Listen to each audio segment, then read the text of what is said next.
c'est devenu habituel à Mogadiscio. Des hommes en armes partout, y compris pour protéger les équipes MSF. La capitale somalienne plantée au bord de la mer ressemble à un champ de ruines.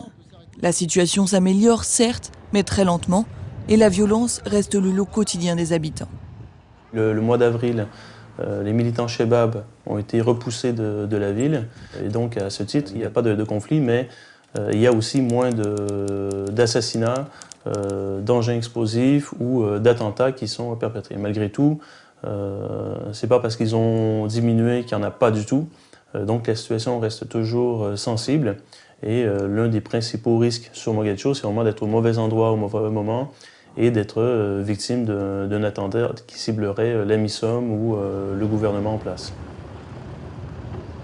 L'hôpital MSF de Denilé a dû fermer ses portes pendant 6 mois, jusqu'en septembre 2012, car il se trouvait dans une zone de combat. Salam alaikum. Depuis la reprise, 500 interventions chirurgicales ont eu lieu ici.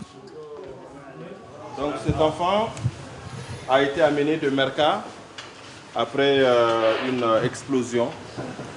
Donc quand il était venu, il était inconscient.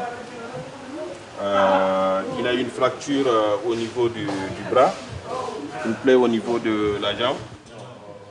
Une grave crise nutritionnelle a frappé la Corne de l'Afrique en 2011.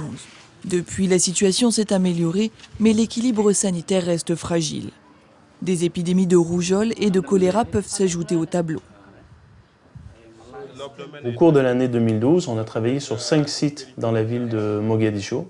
Devant l'arrivée de nouveaux acteurs qui faisaient des soins externes, des soins primaires, et aussi par notre volonté de réduire notre exposition dans cet environnement-là qui représente quelques risques, on s'est focalisé sur l'hôpital de Jazeera. Donc l'hôpital qui compte une quarantaine de lits, l'activité qui a monté en flèche à la fin de l'année, c'est la maternité. Au début de l'année 2013, on fait environ 6-7 accouchements par jour à Jazeera. 2 millions de Somaliens ont quitté leur foyer à cause des combats. Plusieurs centaines de milliers de déplacés vivent aujourd'hui à Mogadiscio, comme dans le camp de Jazeera. Ailleurs dans le pays, de vastes zones restent inaccessibles aux acteurs humanitaires. 2 volontaires de MSF, Blanca Thiebo et Montserrat Serra, sont toujours détenus en Somalie, plus de 20 mois après leur enlèvement dans le camp de réfugiés de Dadaab, au Kenya. MSF appelle à leur libération immédiate et sans condition.